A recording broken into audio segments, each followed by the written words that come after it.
Assalamualaikum warahmatullahi wabarakatuh. Salam sejahtera bagi kita semua. Shalom, Om Swastiastu, Namo Buddhaya, Rahayu, salam kebajikan. Selamat siang para sahabat GTK, Ibu Bapak Guru dan tenaga kependidikan, rekan-rekan serta sahabat daring semua. Senang sekali pada siang hari ini saya Dewa Arjanti akan menemani sahabat GTK semua selama kurang lebih 1,5 jam ke depan dalam acara Sapa GTK episode 8. Sahabat GTK yang berbahagia, dalam rangka memperingati Hari Guru Sedunia tahun 2022 yang jatuh pada tanggal 5 Oktober, Sapa GTK episode 8 pada hari ini akan mengangkat tema Wujudkan Guru Berkualitas melalui Seleksi Guru ASN P3K. Sahabat GTK, semoga kita semua selalu diberikan kesehatan dan kebahagiaan lahir dan batin dalam setiap aktivitas kita. Sahabat GTK di seluruh Indonesia, Sapa GTK telah berjalan selama 7 episode, di mana masing-masing episodenya mengupas topik yang menarik seputar program-program unggulan di Ditjen GTK. Dan tentu saja mengundang para narasumber yang luar biasa dengan episode-episode yang menarik antara lain. Sapa GTK episode pertama hadir dengan tema Wujudkan Pemimpin Pembelajaran melalui Guru Penggerak. Sapa GTK episode kedua digelar dengan tema Transformasi Pembelajaran melalui Implementasi Kurikulum Merdeka dan Platform Merdeka Mengajar.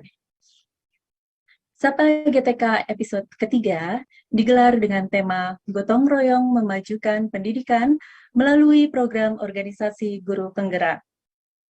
Lalu, ada Sapa GTK episode keempat digelar dengan tema Mewujudkan Lingkungan Belajar Aman, Nyaman, dan Inklusif.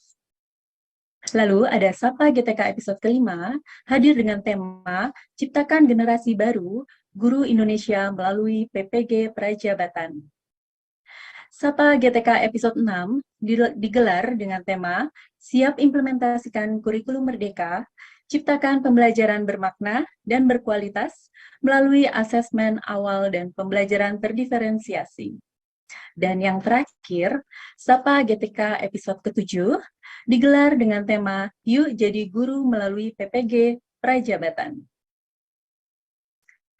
Sahabat GTK yang berbahagia, pada Sapa GTK episode 8 kali ini, kita akan berbincang tentang wujudkan guru berkualitas melalui seleksi guru ASN P3K.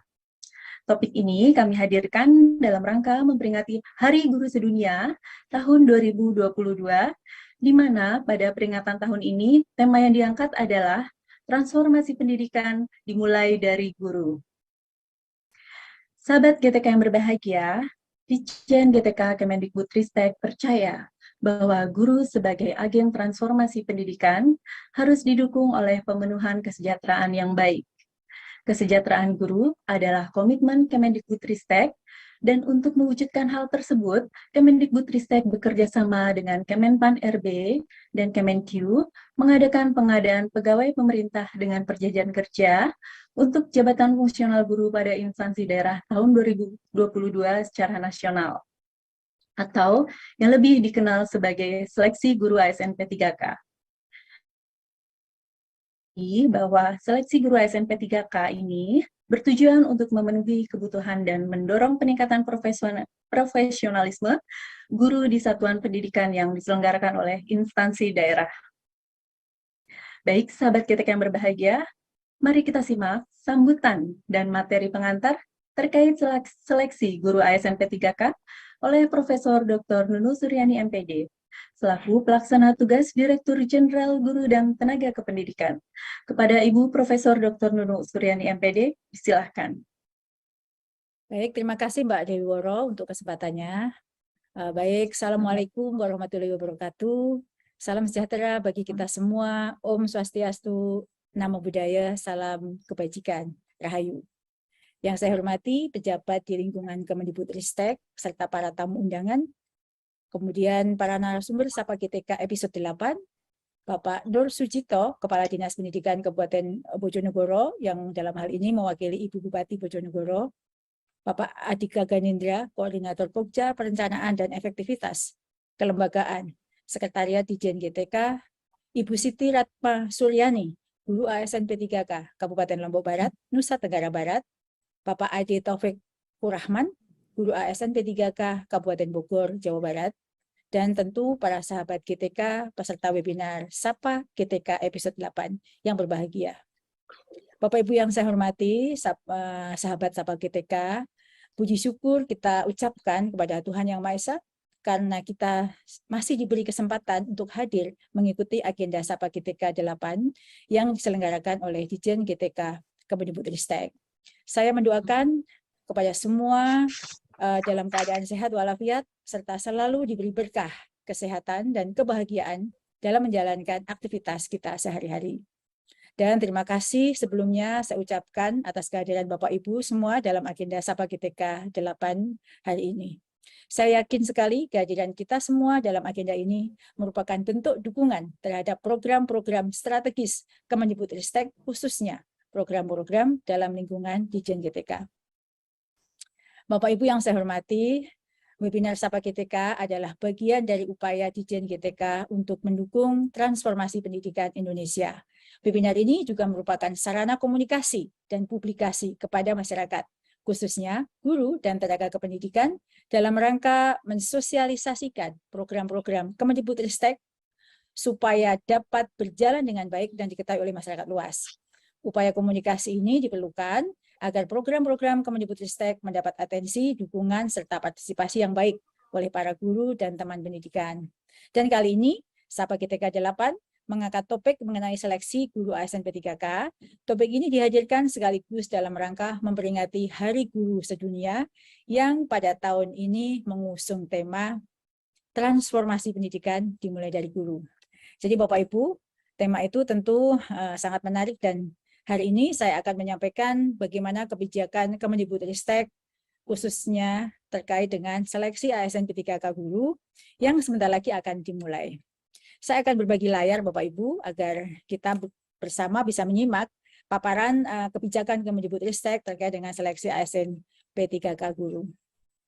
Ini saya paparan hari ini terkait dengan seleksi ASN P3K guru tahun 2022, Bapak Ibu. Dan saya akan memulai dengan mengingatkan kembali hasil seleksi guru ASN P3K tahun 2021.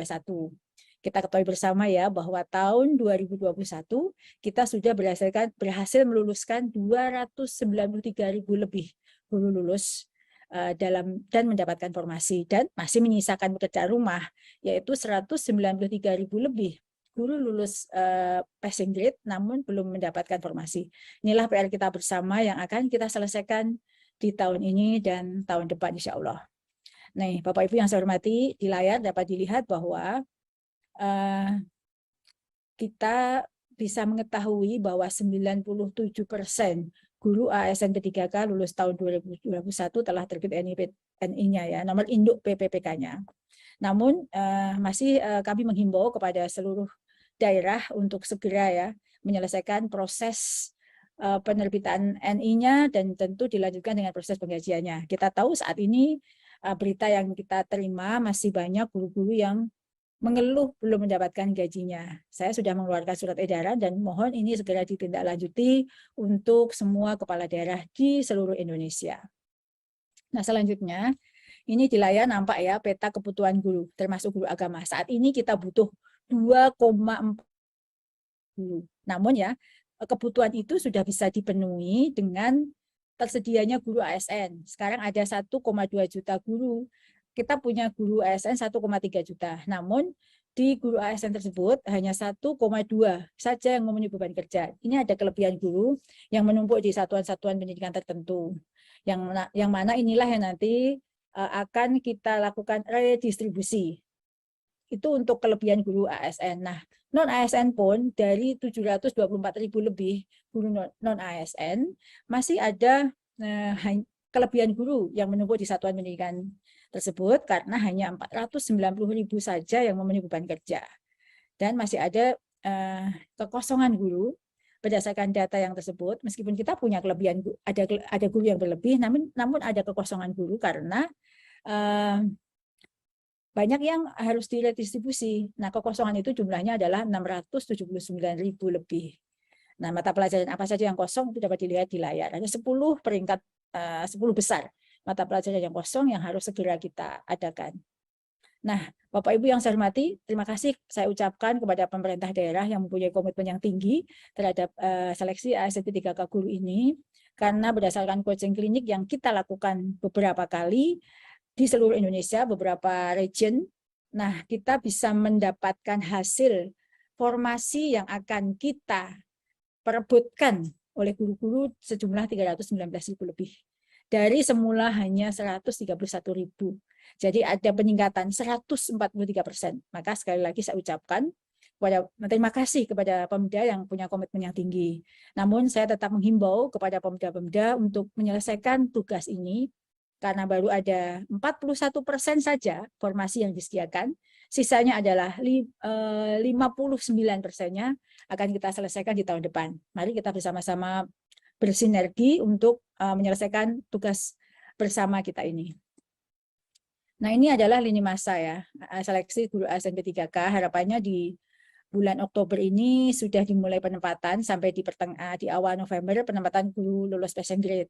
Bersamaan dengan itu, kita semua sudah menyiapkan segala perangkat yang dibutuhkan untuk seleksi penilaian kesesuaian atau observasi yang akan dilaksanakan sejalan atau bersamaan dengan penempatan guru atau penuntasan guru lulus passing grade. Dan jika masih ada yang tersedia formasi di Desember selesaikan dengan seleksi tes. Jadi Bapak Ibu guru non ASN yang masih belum mendapatkan penempatan jangan khawatir dan mohon bersabar.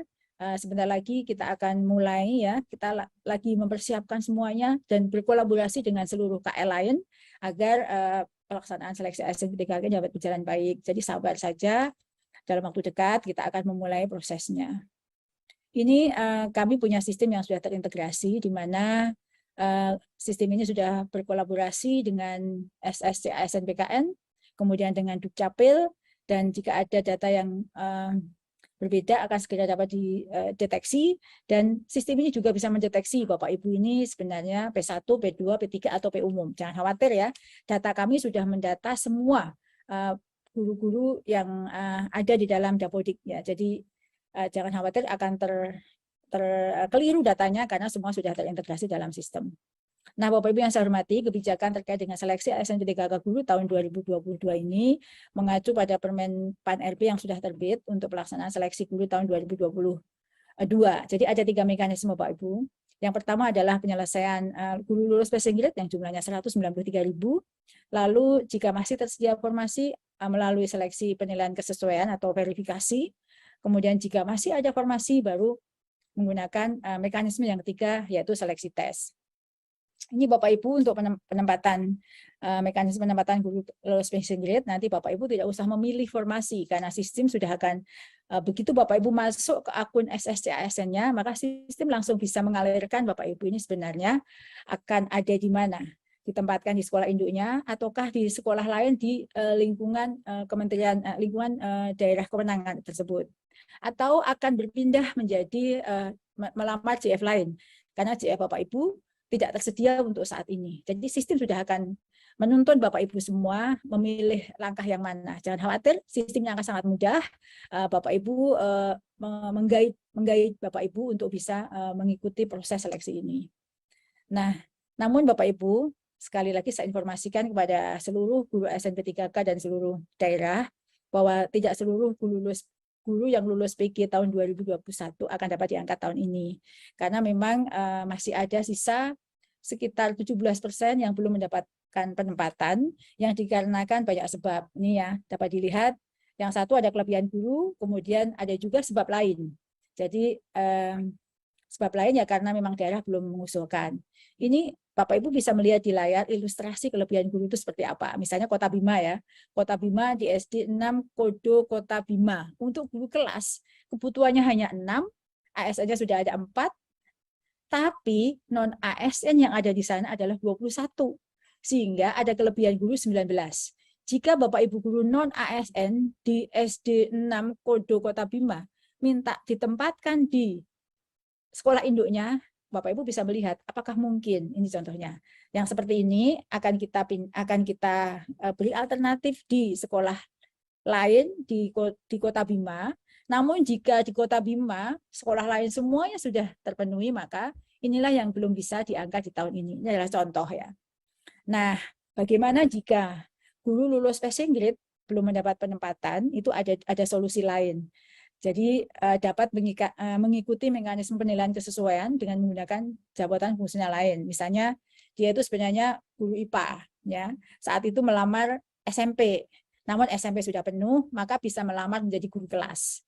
Nah, kami sudah menghitung-hitung dari angka yang tadi saya sampaikan, sekian persen ya, 17% tadi, yang dapat diangkat tahun 2021 dengan mekanisme pindah JF, itu adalah sekitar 12.152.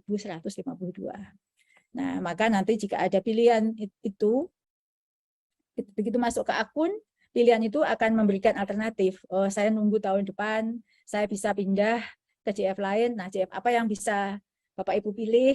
Guru kelas SD di mana, itu misalnya ada dalam sistem tersebut. Ini ada contohnya ya. Jadi bisa contoh guru IPA, dia bisa mengikuti guru SD. Jadi ke jabatan lain ya. Dan itu sudah ada pilihan-pilihan yang ada di dalam menu akun Bapak Ibu. Nah, ini kita menginjak ke mekanisme kedua, yaitu seleksi kesesuaian atau verifikasi. Nanti apa saja sih, bagaimana caranya? Jadi siapa saja yang boleh ikut? Yang boleh ikut adalah guru THK 2 dan guru honorer di sekolah negeri yang mengabdi lebih dari 3 tahun. Nah, caranya adalah akan dilakukan observasi atau dinilai kesesuaiannya melalui kepala sekolah, pengawas sekolah maupun guru sejawat. Nah, apa saja yang dilihat? Ini yang dilihat. Yang dilihat ini adalah indikatornya, akan melihat kompetensinya, teknisnya, dan melihat kinerjanya, dan dilihat background check-nya melalui penilaian kesesuaian. Jadi mekanisme ini sangat memberi ruang kepada guru-guru yang mengabdi lama dan punya kinerja yang bagus untuk bisa menjadi guru ASN P3K. Kemudian ini mekanisme 2 ini kira-kira diikuti oleh berapa saja yang potensi yang bisa ikut. Ada 589.000 dengan catatan 220.000 lebih guru tadi harus diredistribusi dulu. Maka 589.000 lebih guru dapat mengikuti mekanisme ini. Namun Bapak Ibu, kami informasikan bahwa tidak semua guru akan terangkat melalui mekanisme kedua ini. Karena sebabnya adalah TMS, ya. Kemudian Pemda tidak mengajukan informasi maupun oversupply yang tadi sudah saya sebutkan. Nah, ini penilaian kesesuaian apa saja yang dilihat dan siapa saja yang boleh menilai. Ini adalah guru, kepala sekolah, guru senior, kepala sekolah, dan pengawas sekolah. Dan nanti hasil akhirnya akan diberikan bobot oleh Pemda setempat, gitu ya. Ini adalah indikatornya yang akan dinilai. Ini adalah kisi-kisi untuk penilaian kesesuaian. Dan yang terakhir adalah seleksi tes. Bapak Ibu masih ingat ya, tahun 2021 kita sudah pernah melakukan seleksi dengan tes. Nah, mekanisme itu yang akan dilakukan untuk seleksi ASN P3K tahun 2022 jika formasi masih tersedia setelah mekanisme 1 dan mekanisme 2. Nah, ini akan dilakukan kira-kira di bulan Desember tahun 2022. Ujian ini diperuntukkan bagi guru honorer negeri yang terdaftar di Dapodik dengan masa kerja kurang dari 3 tahun, ya, atau guru swasta dapat mengikuti seleksi ini. Dan jika lulus akan ditempatkan di satuan pendidikan negeri yang kekurangan guru, ya. Dan siapa saja yang boleh ikut untuk mekanisme 3 ini adalah individu yang tidak terdaftar di Dapodik, ya, fresh graduate, namun dia sudah memiliki sertik. Nah, passing grade-nya sudah ditetapkan oleh panitia pada Panselnas tahun yang lalu. Konten yang akan diujikan adalah kompetensi teknis, manajerial, sosiokultural, dan wawancara. Pertanyaan wawancara yang dilakukan secara tertulis, dan tidak secara tertulis. Ujian P3K ini berbeda dengan ujian CPNS, karena tidak ada seleksi kompetensi dasar, hanya seleksi kompetensi bidang atau kompetensi teknis. Untuk peserta yang sudah tersertifikasi, tetap ikut semua tes, meskipun dia ada afirmasi 100%, tetap harus mengikuti. Dan jika berkas lengkap, nilai tes kompetensi teknis akan penuh ya bagi yang sudah punya sertik. kecuali berkas bermasalah, maka nilai tes kompetensi teknis tidak digunakan. Atau nilai kompetensinya digunakan ya. Tetapi harus lulus PG, manajerial dan sosiokultural. Nah, ini karena kita berdasarkan yang saya paparkan tadi, kita masih punya PR 49%, maka kami sangat berharap Bapak Ibu dari Pemda untuk memastikan kesesuaian data yang diisi pada Dapodik sudah sesuai dengan data di sekolah. Jangan sampai merugikan guru karena datanya tidak sesuai. Kami mohon bantuan data yang ada di Dapodik sudah sesuai dengan data di sekolah. Lalu kalau kita punya PR bersama bahwa ada kelebihan guru yang baik ASN maupun non-ASN, kami sangat mohon bantuan pada Pemda untuk melakukan penataan, distribusi, dan redistribusi, baik guru ASN maupun non-ASN, sesuai dengan kebutuhannya. Tadi sudah saya sampaikan ya, besarnya kebutuhan itu. Kemudian yang terakhir, ketersediaan atau usulan formasi untuk seleksi ASN P3K guru sesuai dengan kebutuhan. Contohnya, tahun ini kami punya kebutuhan 781.000, harapannya tahun depan, usulan kami, perhitungan kebutuhan kami, sama besarnya dengan usulan Pemda. Demikian Bapak Ibu yang dapat saya sampaikan. Semoga apa yang saya sampaikan tadi membantu pemahaman Bapak Ibu untuk mengikuti seleksi ASN P3K guru. Selamat bersiap diri agar nanti semuanya dimudahkan dalam seleksi ASN P3K guru. Dan jika ada pertanyaan yang mengganjal, silakan dalam forum ini kami akan menjawab setiap pertanyaan Bapak Ibu sehingga Bapak Ibu memahami betul bagaimana proses seleksi, hak dan kewajibannya. Terima kasih. Assalamualaikum warahmatullahi wabarakatuh. Waalaikumsalam warahmatullahi wabarakatuh. Baik, terima kasih atas sambutan yang telah disampaikan oleh Profesor Dr. Nunu Suryani MPD, selaku Pelaksana Tugas Direktur Jenderal Guru dan Tenaga Kependidikan. Sahabat GTK yang berbahagia, selanjutnya izinkan saya menyapa para narasumber hebat yang telah hadir pada webinar siang hari ini. Telah hadir bersama kita Bapak Dr. Andes Nur Sujito MM, selaku Kepala Dinas Pendidikan Kabupaten Bojonegoro, mewakili Bupati Bojonegoro yang pada kesempatan ini belum dapat hadir bersama kita. Apa kabar Bapak Nur Sujito? Alhamdulillah, sehat Ibu. Baik, terima kasih Bapak, Alhamdulillah. Kemudian telah hadir juga Bapak Adika Ganendra SSI MM, dari Koordinator Pokja Perencanaan dan Efektivitas Kelembagaan, Direktorat Jenderal Guru dan Tenaga Kependidikan. Apa kabar Pak Andika? Iya, baik Mbak Woro, terima kasih. Iya, Alhamdulillah, terima kasih Bapak. Dan yang terakhir, telah hadir pula bersama kita Bapak Ade Taufik Kurahman dan Ibu Siti Raspa Suryani, yang merupakan guru ASN P3K yang telah lulus seleksi guru ASN P3K tahun 2021. Apa kabar Bapak dan Ibu? Alhamdulillah, baik Ibu. Alhamdulillah, terima kasih Bapak dan Ibu. Baik, senang sekali mengetahui Bapak Ibu semua dalam keadaan baik. Semoga semua sahabat GTK yang sudah hadir pada virtual hari ini juga dalam keadaan baik dan semangat untuk mengikuti webinar kita di siang hari ini. Sahabat GTK yang berbahagia, sebelum kita berbincang-bincang bersama para narasumber, perlu saya sampaikan bahwa jika ada yang ingin bertanya, dapat diajukan melalui fitur Q&A. Saya juga ingin mengajak para sahabat GTK untuk berbagi refleksi dan pandangannya mengenai tema Hari Guru Sedunia tahun 2022, yaitu transformasi pendidikan dimulai dari guru. Dan nanti bagi 3 peserta yang terpilih akan mendapatkan hadiah lawang dari Direktorat Jenderal Guru dan Tenaga Kependidikan. Baik sahabat GTK, untuk acara selanjutnya kita akan berbincang dengan Bapak Andika Ganendra terkait kebijakan dan mekanisme seleksi ASN P3K tahun 2022. Kemudian dilanjutkan dengan dukungan pemerintah daerah terhadap seleksi guru ASN P3K tahun 2022 bersama Bapak Dr. Andes Nur Sujito MM selaku Kepala Dinas Pendidikan Kabupaten Bojonegoro. Dan yang terakhir, kita juga akan mendengar inspirasi guru lulus seleksi ASN P3K tahun 2021 dari Bapak Ade Taufik Kurahman dan Ibu Siti Ratna Suryani.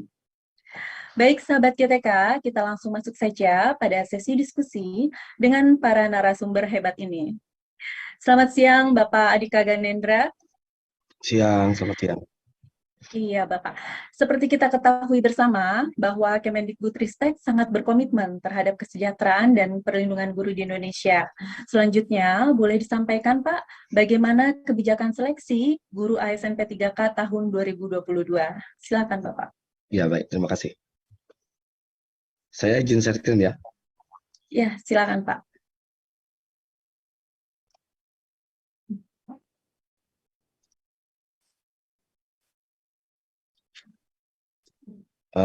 Izin Bapak Ibu, ini apakah sudah terlihat ya? Sudah, Pak. Oke, baik, terima kasih. Pertama, Assalamualaikum warahmatullahi wabarakatuh. Selamat siang Bapak Ibu, baik dari komponen pemerintah daerah maupun dari Bapak Ibu calon peserta seleksi untuk guru ASN tahun 2022. Perkenankan ini kami paparkan bagaimana mekanisme seleksi guru ASN P3K tahun 2022 untuk menopang pendidikan yang lebih berkualitas. Jadi yang perlu kita pahami dulu filosofi kita ini untuk tahun 2022. Jadi mengingat dari hakikat ini manusia ya, ini dari psikolog Amerika Benjamin Bloom, bahwa diri manusia itu terdiri dari peta kognisi, intelektual pengetahuan, EQ, afektif, sikap emosional, dan psikomotor. Nah, berdasarkan dengan penciptaan diri manusia itu sendiri, lalu dengan adanya pengalaman, pembelajaran, pendidikan, pelatihan, dan lainnya, itu akan mengakibatkan perubahan perilaku. Nah, perilaku inilah yang akan menggambarkan bagaimana peta kompetensi kognitifnya individu manusia, afektifnya, dan juga psikomotornya. Nah, untuk guru itu sendiri, tuntutannya di abad 21, dia harus memiliki kemampuan untuk melatih siswanya agar dapat berkolaborasi, berkomunikasi, dan memiliki critical thinking and problem solving dan kreativitas. Itu bagaimana perilaku guru tuntutan ke depan ini dapat membentuk siswa sama seperti apa yang dituntut seperti abad 2021. Nah, untuk kompetensi guru dan dosen itu sendiri berdasarkan Undang-Undang 14, ini ada tuntutan pedagogik, profesional, kepribadian, dan sosial. Kita ketahui untuk profesional itu ada di ranah kognitif, pedagogik, sosial, dan kepribadian itu ada di ranah afektif dan psikomotor. Ini yang kenapa mekanisme seleksi guru ASN tahun 2022 ini agak sedikit berbeda dari tahun-tahun sebelumnya. Setelah itu, sebagai ASN-nya sendiri, merujuk pada Undang-Undang 5 tahun 2014, itu diwajibkan untuk memiliki kompetensi teknis, sosiokultural, dan manajerial. Sehingga dari gabungan kompetensi-kompetensi tuntutan dari Undang-Undang 5 mengenai ASN dan Undang-Undang 14 mengenai guru, maka ranah kompetensi inilah yang harus ditunjukkan oleh perilaku guru masa depan. Nah, dikarenakan ranah yang berperilaku untuk kognitif, aktivitas, dan psikomotor ini sangat komprehensif, maka diperlukan pengukuran yang agak berbeda dari tahun-tahun sebelumnya. Jadi harus menilai kualitas secara lebih komprehensif. Ini sebabnya tahun 2022 akan ada 3 mekanisme seleksi guru ASN P3K. Nah, sehingga diharapkan dengan adanya penilaian yang berbeda, sehingga individu itu dapat dinilai secara komprehensif dari berbagai aspek, baik dari kualitas secara diri manusianya itu sendiri, tuntutan ASN-nya, dan gurunya, dan dia sebagai gurunya. Ini yang melatar belakangi mekanisme seleksi tahun 2022 untuk guru ASN P3K. Nah, selanjutnya tadi Bu PLT Dirjen sudah mengemukakan bahwa tahun 2022 akan ada 3 mekanisme, yaitu prioritas pertama itu akan kita prioritaskan untuk guru-guru yang telah lulus passing grade di tahun 2021. Ini tidak perlu tes lagi karena dia sudah lolos seleksi. Lalu yang kedua, untuk seleksi kesesuaian dan verifikasi, ini yang tadi di bahasanya ya, penilaian observasi untuk guru-guru yang akan mengikuti ujian seleksi tahun 2022. Yang tadi saya bilang dinilai secara lebih komprehensif. Karena bukan hanya kognitifnya saja yang dinilai, namun afektif dan psikomotornya juga akan dinilai oleh pemerintah daerah. Yang ketiga, untuk pelamar umum tetap akan dilaksanakan seleksi menggunakan tes seperti tahun-tahun sebelumnya, karena belum memungkinkan untuk dilakukan uji observasi. Selanjutnya, kami berpesan untuk seluruh guru-guru di Indonesia ini, tolong perhatikan nomor induk NIK, ya, NIK itu agar sama, konsisten antara apa yang telah dimasukkan di Dapodik, itu pertama. Kedua, dengan apa yang ada di Dukcapil. Karena nanti ketika pelamar itu masuk, yang akan jadi primary key, yang akan jadi kunci itu adalah NIK. Jika NIK itu di Dapodik dengan Dukcapil tidak sama, maka pelamar tidak dapat mungkin untuk melanjutkan ke form berikutnya, ke sesi berikutnya. Ini kami berpesan betul pada seluruh calon pelamar. Perhatikan NIK yang ada di Dapodik dan yang ada di Dukcapil. Itu satu.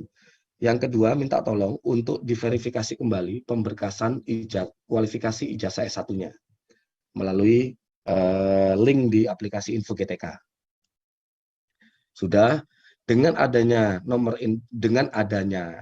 kode-kode NIK yang sudah sinkron tersebut, nanti sistem secara otomatis akan membedakan individu mana yang masuk ke P1, individu mana yang masuk ke P2 sebagai K2, individu mana yang masuk ke P3, ini yang bisa dilakukan dengan mekanisme observasi, penilaian observasi, lalu individu mana yang akan masuk ke pelamar umum. Ini yang individu-individu yang belum mencapai 3 tahun di Dapodik, atau individu baru yang telah memiliki sertifikat pendidik melalui jalur PPG Prajabatan. Selanjutnya, untuk mekanisme yang pertama, ini tadi sudah dijelaskan juga oleh Ibu PLT Dirjen. Kita akan mengutamakan sesama guru P1 ini, sesama yang sudah lulus passing grade, akan kita lihat dulu mana yang K2. Ini berdasarkan Permenpan RB nomor 20 tahun 2022. Prioritas pertama, kita tempatkan dulu K2. Jika masih ada formasi, maka guru-guru yang lulus passing grade yang sebagai honor negeri pada saat pelamaran tahun 2021 ya. Pada saat pelamaran tahun 2021, lalu jika masih ada kuota, kita lihat lulusan PPG. Jika masih ada kuota di daerah, maka untuk honorer swasta. Ini kita akan selalu dorong ke pemerintah daerah agar formasi yang diajukan di tahun 2022 ini harapannya harus lebih besar dari jumlah P1 atau jumlah guru yang telah lulus passing grade.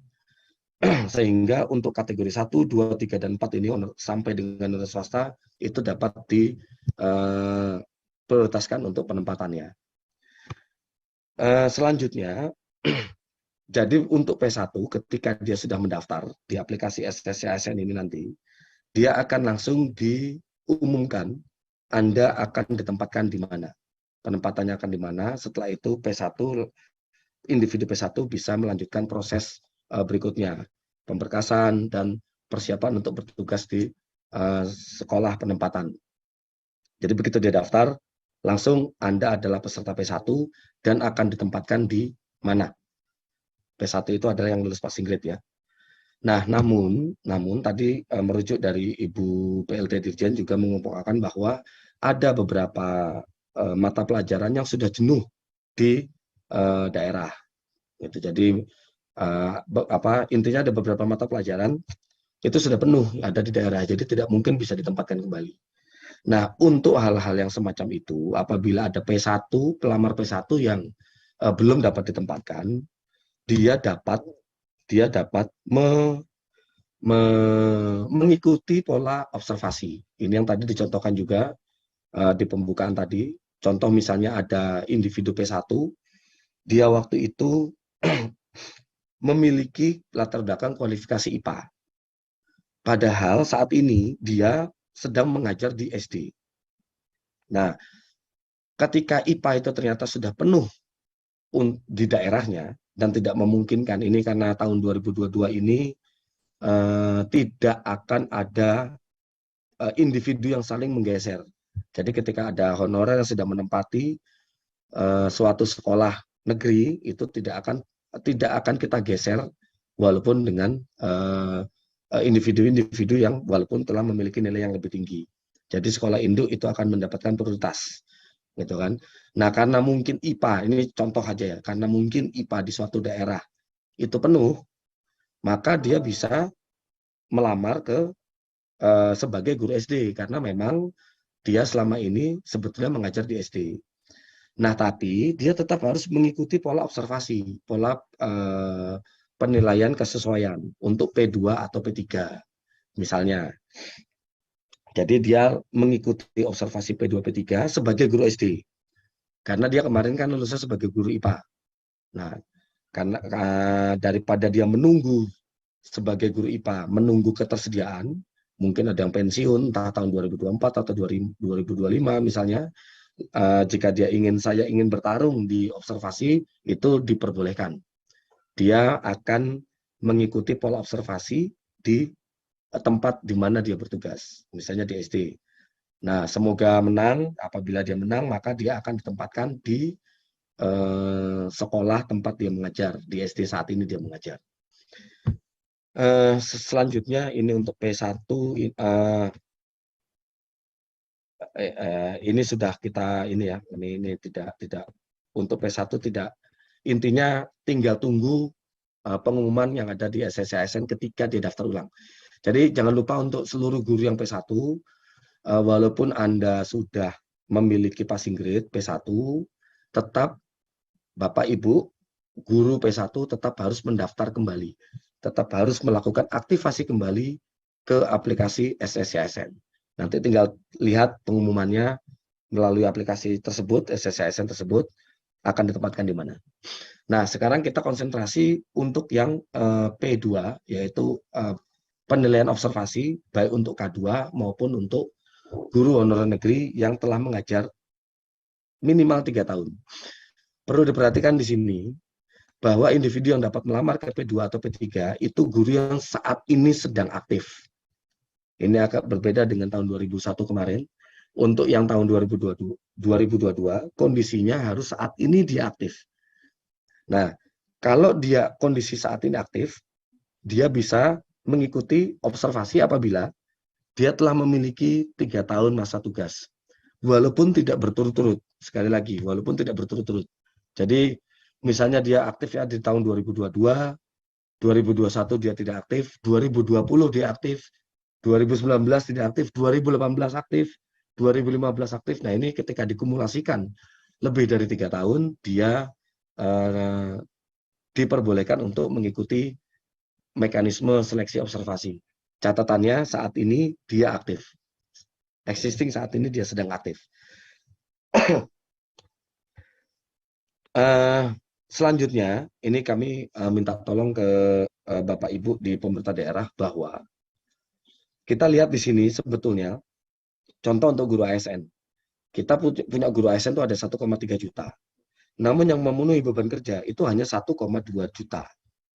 Artinya ada sekitar 84.000 ASN yang menumpuk di sekolah, di suatu sekolah. Begitu juga dengan guru non-ASN. Dari 724.000 yang kita punya, hanya 490.000 yang memenuhi beban kerja. Artinya ada sekitar 233.000 yang saat ini menumpuk.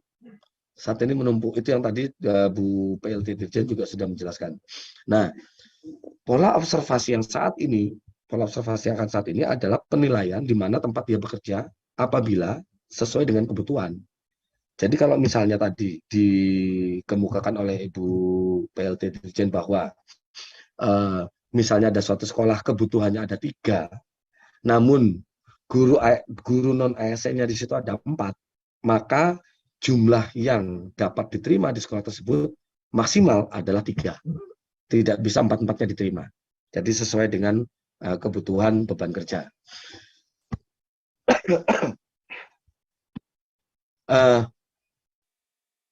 Sehingga kami mohon kepada Bapak Ibu dari pemerintah daerah ya, untuk segera mendistribusikan guru-guru non ASN yang saat ini masih menumpuk di dalam suatu sekolah. Jadi lebih baik dia didistribusikan ke sekolah yang kosong agar dia dapat kemungkinannya terbuka untuk memenangkan mekanisme pola observasi. Gitu. Jadi tidak bersaing dengan sesama temannya yang ada di sekolah induk, intinya itu.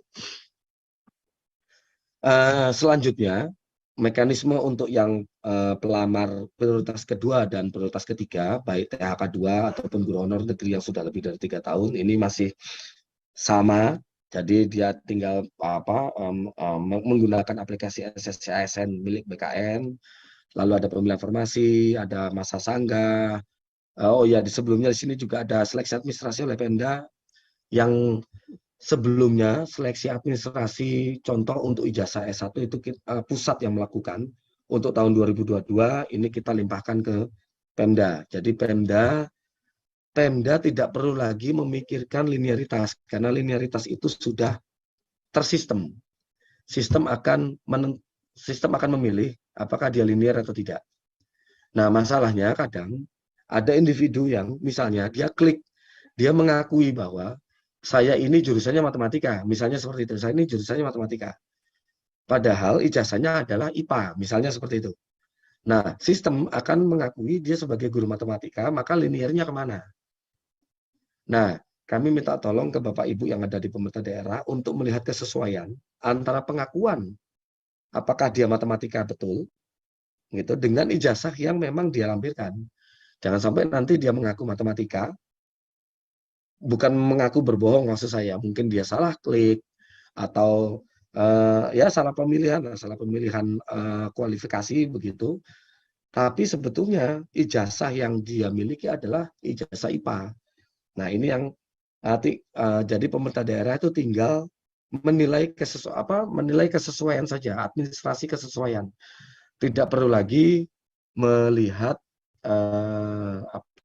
banyak berpikir mengenai kira-kira ini linear atau tidak dengan jabatan yang dia lamar, karena itu nanti dia sistem yang akan berpikir mengenai linearitas.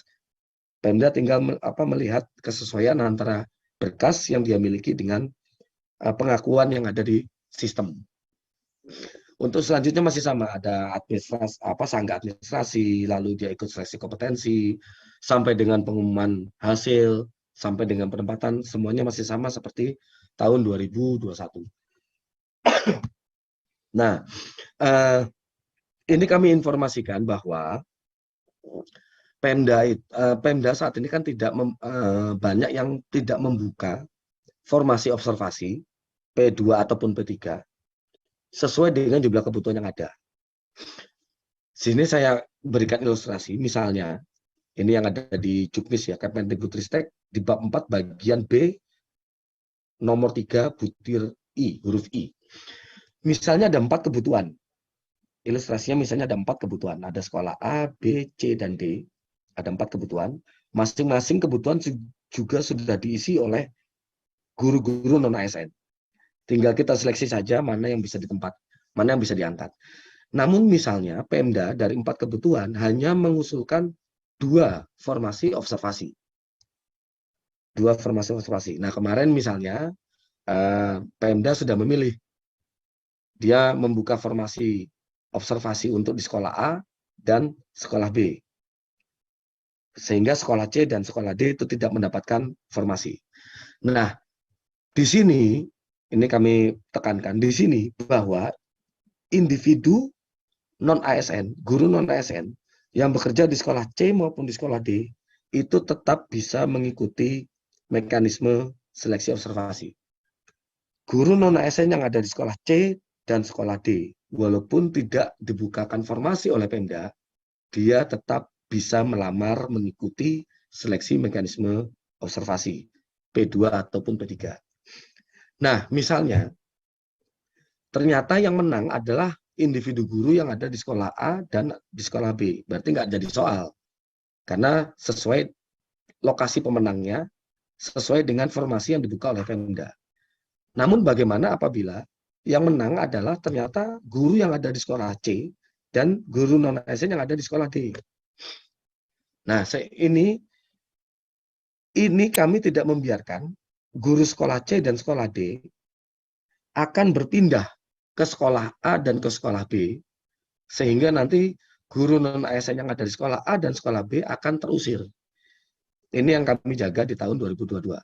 Apabila guru pemenang itu berasal dari sekolah yang tidak ada formasinya, maka formasi yang ada di sekolah A dan sekolah B akan kami pindahkan ke sekolah C dan ke sekolah D. Nah, kursinya pindah. Sehingga pemenang tetap akan mengajar di sekolah tempat dia bertugas selama jadi honorer. Ketika dia jadi honorer. Jadi formasinya yang dipindahkan, bukan orangnya yang dipindahkan. Ini agar tidak ada kejadian saling mengusir. Selama kebutuhannya ada. Selama kebutuhannya ada. Nanti akan dijelaskan. Lalu, nah ini. Lalu bagaimana jika kebutuhannya tidak ada? Contoh, ada 4 kebutuhan. Ada sekolah A, sekolah B, sekolah C, dan sekolah D. Sekolah A dibutuhkannya 1 guru, yang ada 1 guru. Sekolah B dibutuhkan 1 guru, tapi tidak ada guru honorernya. Sekolah C dibutuhkan 1 guru, tapi ada 2 guru honorer. Begitu juga dengan sekolah D. Dibutuhkan 1 guru, tapi ada 2 guru honorer. Nah, kebetulan misalnya, Pemda membuka formasi di sekolah A. Namun ternyata misalnya, kalau yang menang sekolah A nggak ada masalah, sesuai dengan formasi yang dibuka. Tapi yang menang ternyata adalah sekolah C. Di mana individu guru sekolah C ini itu tidak kebagian jam mengajar yang ada di sini karena sudah diisi oleh temannya yang biasa mengajar misalnya untuk mata pelajaran matematika misalnya. Yang mengajar itu teman satunya, dia tidak kebagian jam di sekolah C. Maka, jika kejadiannya seperti ini, maka formasi dari sekolah A akan kami pindahkan ke sekolah B. Di sini tidak ada guru honorernya. Lalu pemenang yang ada di sekolah C akan kami pindahkan ke sekolah B. Nah, kursinya pindah ke sekolah B, lalu pemenangnya akan kita letakkan di sekolah B. Sehingga sekolah A tetap guru honorernya akan mengajar di situ, sekolah C juga honorernya tetap mengajar di lokasi. Ini yang tertera di Juknis Kemendikbudristek bab 4 bagian B3 huruf C. Lalu terakhir untuk mekanisme penempatan ya. Kondisinya masih sama. Ada kebutuhan di sekolah A, B, C, dan D. Masing-masing 1, sekolah A1, B1, begitu juga dengan C dan D. Sekolah C kelebihan guru, kebutuhannya 1, yang ada guru honornya 2. Sekolah D, kebutuhannya 1, honornya ada 2. Nah, kebetulan kasus ini misalnya, Pemda memberikan formasi di sekolah A dan sekolah B misalnya. Namun ternyata pemenangnya ada di sekolah C dan sekolah D, di mana pemenang itu merupakan guru non-ASN yang kelebihan, misalnya. Jadi sekolah C dan sekolah D misalnya sudah ada guru ASN-nya misalnya, dan di situ ada guru honorer yang kelebihan beban tugas, kelebihan jumlah guru. Nah, pemenang ini tidak mungkin kita pindahkan ke sekolah lainnya karena masing-masing sekolah A, sekolah B, C dan D itu sudah ada penghuninya semua. Sudah ada penghuninya masing-masing. Kalau tadi kan kasusnya kita pindahkan ke sekolah yang kosong, yang tidak ada guru honorernya. Namun kalau kasus ini ceritanya, guru honorernya juga sudah penuh. Maka yang akan kami lakukan, walaupun dari Pemda menilai yang menang adalah sekolah C dan sekolah D, maka pusat berhak untuk memenangkan pemenang yang kedua. kembali ke sekolah A dan sekolah B, maka formasinya tetap akan ada di sekolah A dan sekolah B. Ini tadi makanya kami dari pusat bermohon betul kepada pemerintah daerah, Bapak Ibu yang di pemerintah daerah, agar lakukan penataan guru baik ASN maupun non-ASN sebelum dilakukannya seleksi observasi di tahun 2022 ini. Karena seleksi tahun 2022 ini intinya tidak akan menggeser individu ke tempat yang lain. Individu itu akan diangkat di tempat dia bertugas selama ini. Selanjutnya ini kami sudah kemarin ya kami sudah membagikan pada waktu rakortek dengan pemerintah daerah, kami sudah membagikan aplikasi dan akun kepada pemerintah daerah, Dinas Pendidikan dan BKPSDM untuk aplikasi penilaian observasi. Nah, Dinas Pendidikan dan BKPSDM lalu akan membuat akun untuk masing-masing kepala sekolah penilai. Kepala sekolah nanti akan membuat akun untuk guru senior yang dipilih. Guru senior yang dipilih. Nah, di sini kami tekankan bahwa guru senior yang memilih, yang menilai penilaian observasi nanti untuk seleksi guru honorer, guru non-ASN, guru senior ini harus dipilih guru ASN. Jadi jangan sampai nanti ada guru non-ASN menilai sesama guru non-ASN. Jadi yang berhak untuk memberikan penilaian itu adalah guru ASN agar tidak ada konflik of interest. Itu. Jadi penilai itu betul-betul sudah jadi ASN gitu ya. Nah, seluruh akun kepala sekolah dan guru senior yang dibuat itu bukan hanya dibuat hanya sekolah-sekolah yang Bapak Ibu pemerintah daerah buka formasinya. Misalnya di sini ada sekolah, ada formasinya, ini ada formasinya, sekolah ini ada formasi, ini juga ada formasi. Bukan berarti hanya kepala sekolah yang sekolahnya ada formasi ASN P3K-nya saja. Namun seluruh kepala sekolah dan guru senior yang sekolahnya ada pelamar non-ASN-nya. Bukan hanya ada formasinya, namun ketika ada individu pelamar, berarti kepala sekolahnya harus dibuatkan akun untuk dapat menilai individu guru non-ASN sebagai pelamar seleksi untuk tahun 2022. Nah, terus gimana ini kalau seandainya dari dinas pengawas ini misalnya ada sekolah yang tidak memiliki kepala sekolah. Oke. Berarti pengawas ini langsung membuat akun untuk guru senior. Pengawas sekolah tidak perlu dibuatkan akunnya. Selanjutnya, ini yang tadi juga Bu PLT Dirjen telah mengemukakan bahwa untuk seleksi observasi ada 3 komponen yang akan dinilai. Background check-nya, latar belakangnya, kompetensinya yang memiliki bobot 40%, dan kinerjanya yang memiliki bobot 60%. Untuk latar belakang, ini hanya ya dan tidak. Ya dan tidak. Apakah dia melakukan penyalahgunaan narkotika, psikotropika, zat adiktif, nafsa, atau melakukan intoleransi, dan lain sebagainya. Pemerintah daerah, baik Dinas Pendidikan maupun BKPSDM akan melakukan ya atau tidak. Sekalinya ya, sekalinya pernah dibilang ya, maka individu guru tersebut tidak akan bisa mengikuti ujian seleksi kompetensi dan kinerja.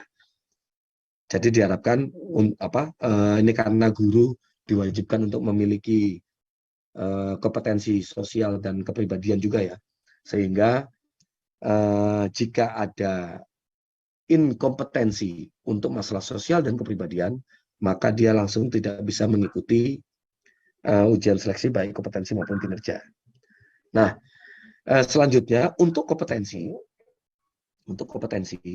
ini yang dinilai adalah bagaimana tingkah laku individu guru tersebut, kompetensi guru tersebut sebagai guru. Sebagai guru, maksudnya bagaimana cara dia melakukan pembelajaran, bagaimana cara dia melakukan diferensiasi murid, bagaimana cara dia melakukan pengembangan diri dan lain sebagainya. Oleh karena kompetensi yang berbobot 40% ini merupakan indikator kinerjanya dia sebagai guru, maka yang bisa menilai hanyalah kepala sekolahnya, guru seniornya, dan pengawas sekolahnya. Karena nanti yang dinilai adalah masalah pembelajaran, diferensiasi, dan lain sebagainya. Intinya itu. Lalu untuk yang kinerja, yang berbobot 60% ini, itu individu itu akan dinilai bagaimana behaviornya dia, bagaimana tingkah lakunya dia, sebagai individu ASN. Bukan sebagai gurunya, namun sebagai ASN-nya. Bagaimana kinerjanya dia, bagaimana loyalitasnya dia, bagaimana pengabdiannya dia, bagaimana kolaborasinya dia, dan sebagainya, dan sebagainya. Oleh karena peta indikator kinerja ini adalah sebagai ASN-nya, bukan sebagai individu gurunya ya, sebagai ASN-nya, maka yang melakukan penilaian di sini adalah kepala sekolahnya, guru seniornya, pengawas sekolahnya, dan juga dinas pendidikan dan juga BKPSDM.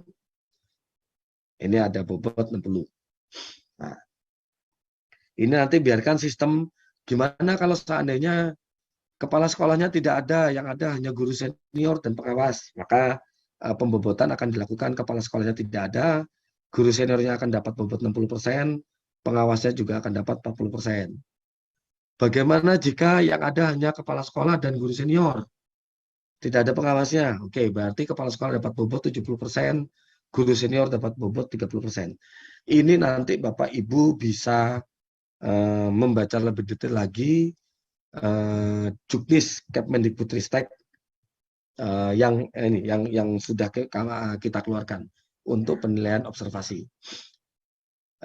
Selanjutnya kami informasikan ke Bapak Ibu semua, baik dari komponen calon pelamar dan maupun pemerintah daerah, bahwa ujian kali ini akan merging bagaimana pola kompetensi yang ada di Undang-Undang Guru dan Dosen nomor 14 yang dituntut, yaitu profesional, pedagogik, sosial, dan kepribadian, lalu di-merge dengan Undang-Undang ASN nomor 5 tahun 2014 yang menuntut untuk kompetensi teknis, manajerial, dan sosio-kultural. Ini nanti soal akan memerge dan sudah ada, nanti ada di sistem penilaian. Bapak Ibu penilai tinggal menilai kesesuaiannya dia. Nah, kenapa saya bilang kesesuaiannya? Ini contoh. Ini hanya contoh. Ini saya melakukan contoh, misalnya ini calon pasangan lah misalnya. Ada orang berpasangan, nah, dia ingin melakukan pendekatan. Dalam melakukan pendekatan, calon itu melakukan apa? Apakah dia selalu minta ke pasangannya mengenai kekurangannya dia apa? Apakah dia selalu meminta bukan kekurangan, tapi langsung konkret, langkah konkret perbaikan. Gimana cara saya melakukan perbaikan diri? Nah, ini apakah calon pasangan itu melakukan evaluasi bersama, pembahasan bersama, atau selalu meminta gambaran? Nah, dari keterangan-keterangan ini, Bapak Ibu penilai tidak perlu memikirkan mana bobot tertinggi, mana bobot rendah. Intinya, ini kan hanya pertanyaan mengenai gambaran diri. Jadi jika si calon individu tersebut misalnya selalu meminta mengenai catatan kekurangan, ya tinggal pilih A. Kalau dia selalu membahas, mengevaluasi, ya berarti pilih C. Kalau dia selalu minta langkah konkret, bagaimana perbaikan? Ya berarti pilih B. Tinggal mencentang apa yang sesuai dengan diri individu calon pelamar. Itu saja. Jadi tidak perlu kata-kata ini sudah kita buat bagaimana caranya dapat menggambarkan secara real karakter dari individu pelamar. Selanjutnya ini untuk kinerja, nanti karena tim penilai baik kepala sekolah, guru senior, dan pengawas sekolah itu tinggal menilai individu non-ASN yang bekerja di sekolahnya masing-masing. Itu berarti tidak memerlukan waktu yang lama. Ini akan kami berikan waktu sekitar 2 hari, ya, hari pertama dan hari kedua penilaian, karena ini yang dinilai itu sedikit gitu loh, yang nilai sedikit, 2 hari. Lalu hari ketiga sampai dengan hari ketujuh, pemerintah daerah, baik Dinas Pendidikan maupun BKPSDM akan melakukan pembobotan atau penilaian terhadap hasil penilaian yang dilakukan oleh si kepala sekolah, guru senior, dan pengawas sekolah. Kenapa ini lebih panjang? Karena pemerintah daerah ini akan menilai seluruh individu non-ASN yang mendaftar di daerahnya. Sedangkan untuk yang di blok yang pertama ini, kepala sekolah, guru senior, dan pengawas sekolah, hanya menilai individu non-ASN yang mendaftar di sekolahnya. Misalnya 2, 3 orang atau 4 orang, ya dia hanya menilai 2, 3, atau 4 orang.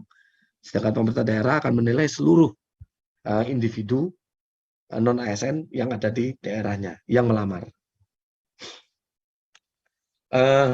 Ini panduan teknis ini nanti ada untuk pemerintah daerah sendiri, dia tinggal melakukan pembobotan. Selanjutnya untuk yang mekanisme ini ketika melakukan penilaian, kami mohon pada Bapak Ibu perhatikan, tolong apabila ini untuk sekolah-sekolah yang jarang mendapatkan sinyal, ini nanti kasihan penilai-penilai ini, penilai-penilai baik kepala sekolah, pengawas, dan guru senior ini. Baiknya pemerintah daerah itu dapat mengumpulkan individu-individu penilai, ya, pengawasnya, kepalanya, dan guru senior itu ke dalam satu lokasi, entah di KK, entah di kelompok kerjanya, atau di tempat Bapak Ibu di pemerintah di kantor pemerintah daerah, atau kalau seandainya pemerintah daerahnya itu sangat luas, terdiri dari kepulauan, Bapak Ibu bisa Bapak Ibu Pemda itu bisa mengumpulkan di beberapa titik. Yang penting penilaian itu diharapkan agar dapat berjalan sesuai. Jadi jangan sampai nanti ada guru yang tidak lulus hanya dikarenakan masalah teknis atau masalah administrasi, sinyal lah, atau telat isi lah, atau tidak mengerti Jadi kalau kumpul itu kan kondisinya akan lebih secara psikologis, kondisi penilaiannya itu kan akan lebih mengena. Ini yang kami harapkan dari pemerintah daerah. Lalu selanjutnya untuk pelamar umum ini masih dengan menggunakan mekanisme yang sama seperti tahun 2021, menggunakan tes kognisi, ada kompetensi teknis, manajerial, sosiokultural, dan ini masih sama seperti tahun 2021. Siapa saja yang bisa ikut untuk pelamar umum? Guru honorer di sekolah negeri yang belum mencapai 3 tahun, lalu individu walaupun tidak terdaftar di Dapodik tidak masalah, asalkan dia sudah punya sertifikat mendidik dari program PPG prajabatan, atau individu di swasta ketika ingin memasuki sekolah negeri. Ini dilakukan untuk dengan mekanisme tes. Alur mekanisme tes itu masih sama seperti tahun 2001, melakukan pelamaran, pemilihan formasi, seleksi kompetensi, dan lain sebagainya sampai dengan ditempatkan. Nah, ini yang perlu diperhatikan. Seluruh pelamar, baik P1, P2, P3, ataupun pelamar umum, nanti akan melamar ke SSCASN secara serentak. Semuanya melamar dulu. Setelah itu nanti P1 ditempatkan. Lalu P2 dan P3 kita lakukan uji observasi. Jika masih ada formasi, maka baru kita melakukan uji tes untuk pelamar umum. Pelaksanaannya akan sekuensial antara P1, P2 dan P3, serta pelaksanaan umum untuk pelamar umum. Itu sekuens. Namun pelamarannya ke SSCASN itu harus serentak. Nah, ketika aplikasi SSCASN dibuka, seluruh individu melamar, nanti sistem yang akan memilah apakah dia P1, P2, P3, atau pelamar umum. Nah, setelah itu nanti tinggal menunggu pengumuman kapan P1, kapan P2 dan P3, lalu kapan pelamar umum. Untuk jadwal ini kami masih ambil dari apa yang digambarkan oleh Panselnas. Namun ada kemungkinan untuk seleksi guru itu akan lebih maju dari apa yang ditampilkan di layar saat ini. Sehingga kami mohon pada Bapak Ibu, baik calon peserta seleksi dari individu guru ya tahun 2022 maupun dari pemerintah daerah untuk selalu cek ini pengumuman yang ada di sini, portal ini, guru.pppk.kemdikbud.go.id. Ini selalu cek, ini di sini akan ada selalu pengumuman. Atau kalau di Pemda kemarin kita sudah membagikan aplikasi untuk penilaian baik untuk BKPSDM maupun untuk Dinas Pendidikan. Di bawah itu ada tulisan help desk.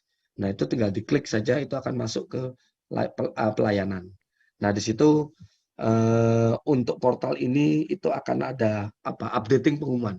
Jadi waktu kita ini sudah tinggal hitungan hari, tidak lagi hitungan minggu. Kita sudah akan melakukan pendaftaran dalam hitungan hari. Kapan? Nah, nanti kita akan umumkan setelah ada jawaban dari Panselnas, BKN dan Kemenpan. Nanti setelah kita ada jawaban, gitu, pengumuman itu akan kita letakkan di ini, guru.pppk.kemdikbud.go.id. Ini kontaknya nih nggak usah ya, .go.id titik udah langsung masuk. Di situ akan ada pengumuman yang terupdate. Mungkin begitu dari saya, bagaimana sekiranya kita akan melakukan ujian seleksi guru ASN P3K tahun 2022. Terima kasih, saya kembalikan ke moderator. Iya, baik. Terima kasih Bapak Adhika Ganendra atas penjelasannya terkait kebijakan dan mekanisme seleksi guru ASN P3K 2022. Semoga menambah pemahaman sahabat GTK semua ya dengan adanya penjelasan tersebut. Terima kasih Bapak. Ya, baik sahabat GTK yang berbahagia. Selanjutnya, kita akan berdiskusi mengenai dukungan pemerintah daerah terhadap program seleksi guru ASN P3K bersama Bapak Dr. Andes Nur Sujito MM, selaku Kepala Dinas Pendidikan Kabupaten Bojonegoro. Selamat siang Bapak Nur Sujito. Selamat siang Mbak Woro. Iya Bapak. Baik Bapak, pertama-tama bolehkah Bapak menyampaikan pandangannya terkait tema Hari Guru Sedunia 2022, yaitu transformasi pendidikan dimulai dari guru. Silakan Bapak. Oke, terima kasih. Assalamualaikum warahmatullahi wabarakatuh. Selamat siang, salam sejahtera, Om Swastiastu, Namo Buddhaya, salam kebajikan. Yang kami hormati seluruh narasumber, Pak Andika, Pak Ade Taufikur Rahman, Bu Sri Rahma, dan yang kami banggakan teman-teman GTK se-Indonesia. Terkait dengan tema transformasi pendidikan dimulai dari guru, tentunya kami sangat setuju. Oh iya, sebelumnya saya mengucapkan Happy Teachers Day, selamat Hari Guru Sedunia. Kembali ke transformasi pendidikan, bahwa apa sih tujuan transformasi pendidikan? Tujuan transformasi pendidikan adalah bagaimana meningkatkan kualitas dari pendidikan. Siapa yang harus bertransformasi? Tentunya yang harus bertransformasi adalah semua stakeholders. Apakah internal, apakah eksternal. Termasuk di dalamnya adalah guru. Kalau dimulai dari guru, kami sangat setuju karena apa? Karena gurulah yang berinteraksi secara langsung dengan siswa. Yang akan kita tingkatkan mutu pendidikannya itu adalah guru. Dan merekalah yang setiap hari, setiap saat berinteraksi. Artinya apa? Dalam peningkatan kualitas atau transformasi pendidikan, Sarpras memang perlu. Kurikulum yang baik harus. Manajemen, pendanaan, dukungan lain juga diperlukan. Tetapi gurulah yang sangat menentukan. Demikian Pak Woro.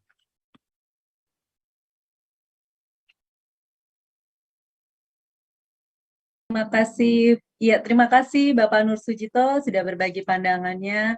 Selanjutnya, bagaimanakah Pak komitmen dan dukungan pemerintah daerah Kabupaten Bojonegoro terhadap kesejahteraan guru melalui seleksi guru ASN P3K tahun 2002 ini, Pak?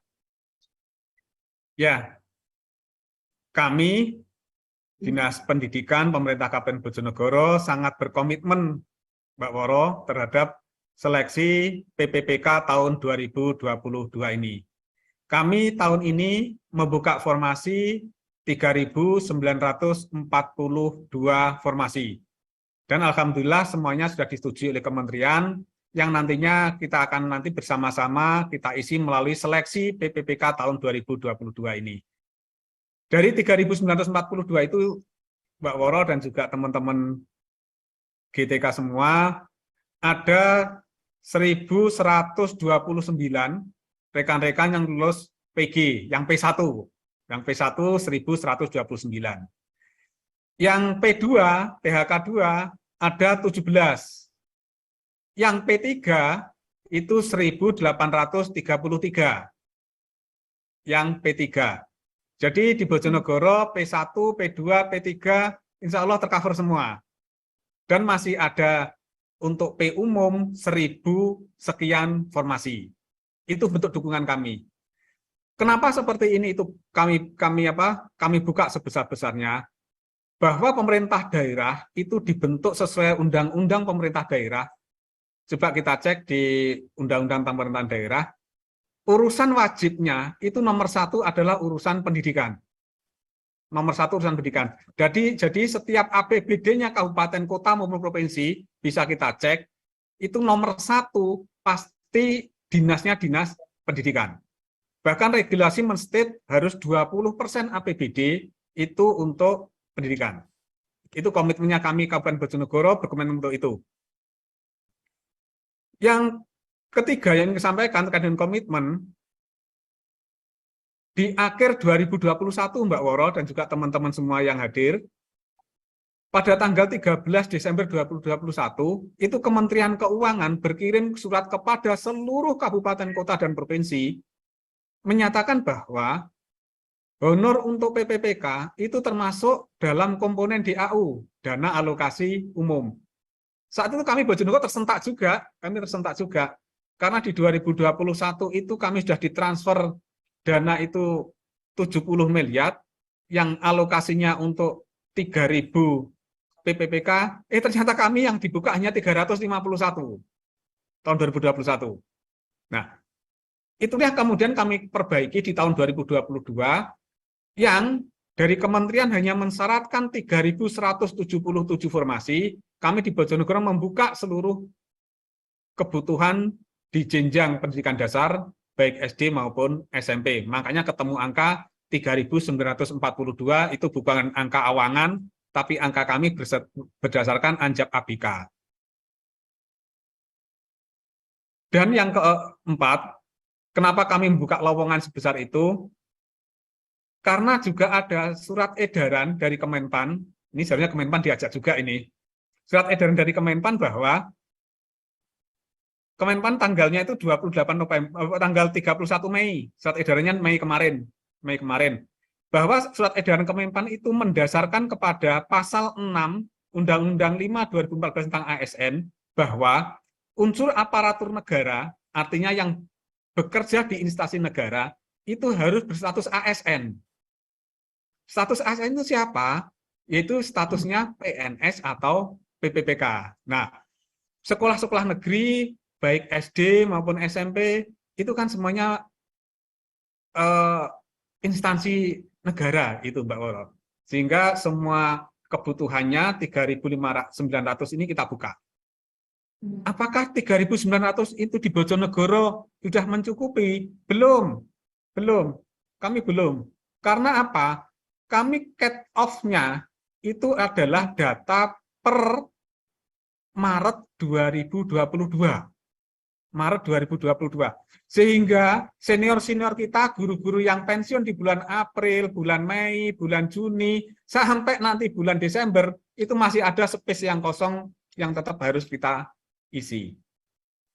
Itu, Mbak Woro, komitmen kami di Pemda Kabupaten Bojonegoro. Kenapa kita buka jumlah segitu? Semata-mata pertama karena kebutuhan, yang kedua karena kami birokrasi harus sesuai dengan regulasi. Demikian. Iya, baik Bapak Nur Sujito. Untuk selanjutnya Bapak, bagaimana pandangan Bapak terkait kebijakan seleksi guru ASN P3K tahun 2022 sebagai solusi kemajuan pendidikan di daerah? Seleksi PPPK ini ya. Iya. Kami di Pemda Bojonegoro sangat mengapresiasi dari Panselnas terkait dengan rekrutmen. Karena apa?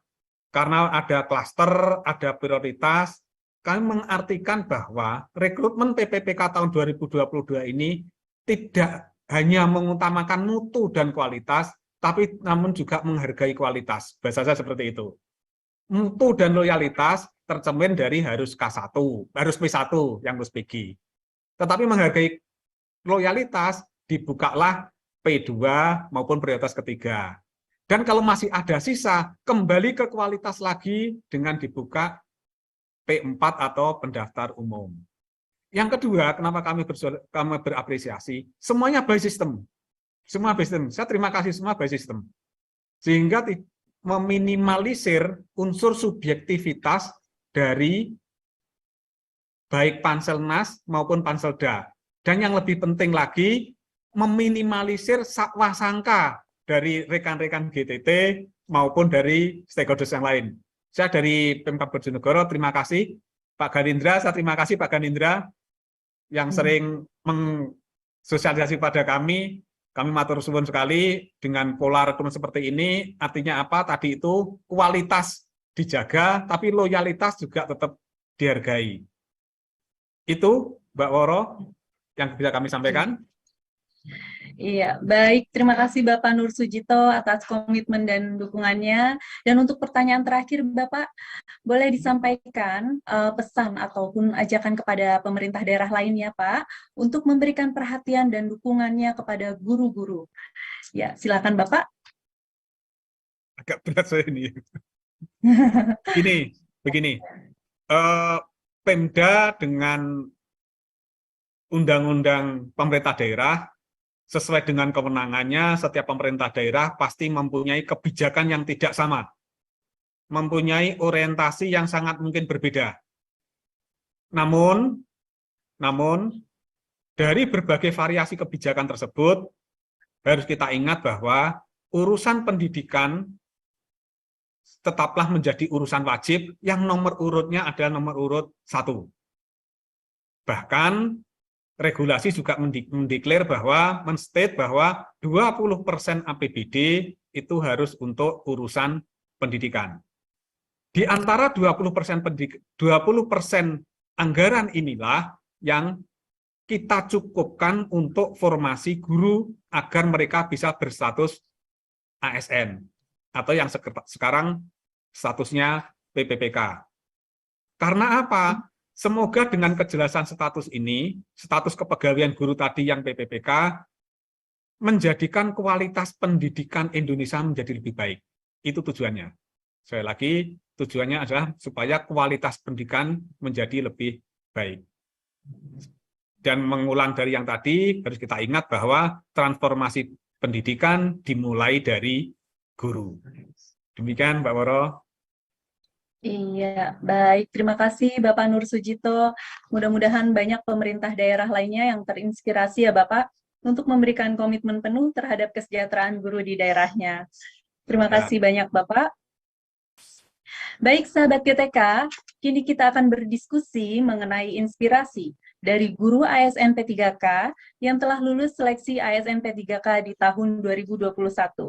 Bersama Bapak Ade Taufikur Rahman, beliau adalah guru SMA N1 Pamijahan Kabupaten Bogor, Provinsi Jawa Barat, dan ada juga Ibu Siti Ratma Suryani, beliau adalah guru SMPN 5 Lingsar Kabupaten Lombok Barat, Provinsi Nusa Tenggara Barat.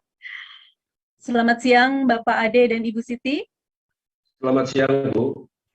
Iya, selamat siang, Mbak. Iya, siang Ibu.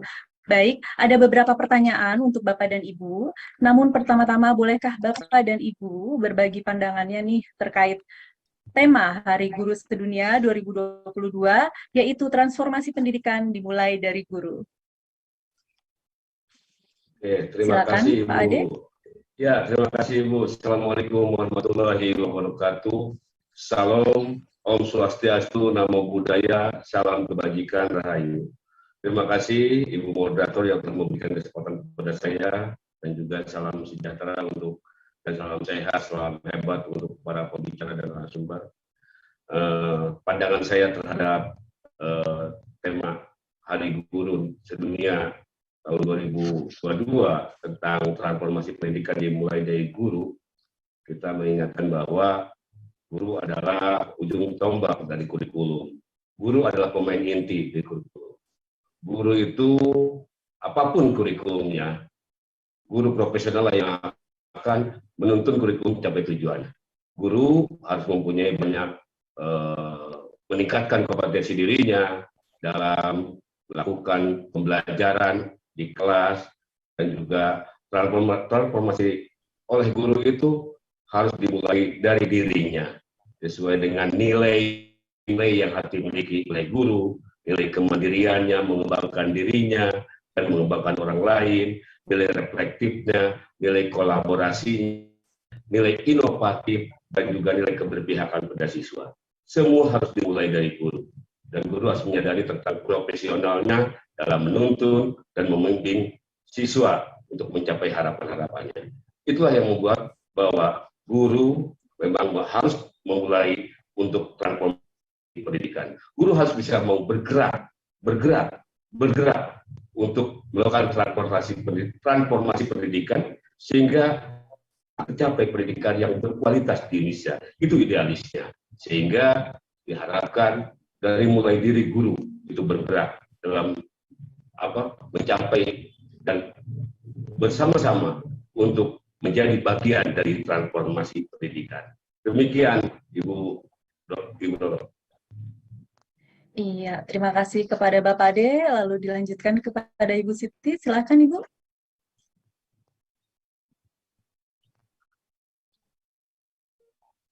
Iya, terima kasih kepada Ibu Moderator. Assalamualaikum warahmatullahi wabarakatuh. Senang sekali bisa berada di sini bersama para Bapak dan Ibu narasumber yang hebat. Perkenalkan, nama saya Siti Ratma Suryani yang berasal dari SMP Negeri 5 Lingsar. Saya mulai mengajar sejak tahun 2005, kemudian saya lulus menjadi ASN P3K pada tahap pertama, alhamdulillah. Kemudian ada teman-teman yang belum lulus, ada beberapa, ada yang lulus pada tahap pertama ada 2 orang, kemudian tahap kedua ada 4 orang, kemudian yang belum lulus sekarang ini yang sedang menghadapi pemberkasan dan lain-lainnya ada 5 orang di sekolah saya. Nah begitu. Kemudian saya senang sekali karena saat ini sudah mendapat gaji. Saya bahagia, senang, dan lebih semangat untuk mengajar, untuk membimbing siswa-siswi untuk menjadi lebih semangat dalam menuntut ilmu. Itu Mbak. Iya, terima kasih Bapak Ade dan Ibu Siti. Lalu saya ingin menanyakan bagaimana nih pandangan Bapak dan Ibu terkait komitmen pemerintah untuk memastikan kesejahteraan dan perlindungan guru melalui kebijakan seleksi guru ASN P3K. Silakan dimulai dengan Pak Ade. Oke, terima kasih Ibu. Terkait dengan regulasi yang dilakukan pemerintah melalui Kementerian Pendidikan, Pan-RB, dan juga dengan Menteri Keuangan, itu terkait dengan seleksi ASN itu sangat berdampak sekali bagus, gitu ya.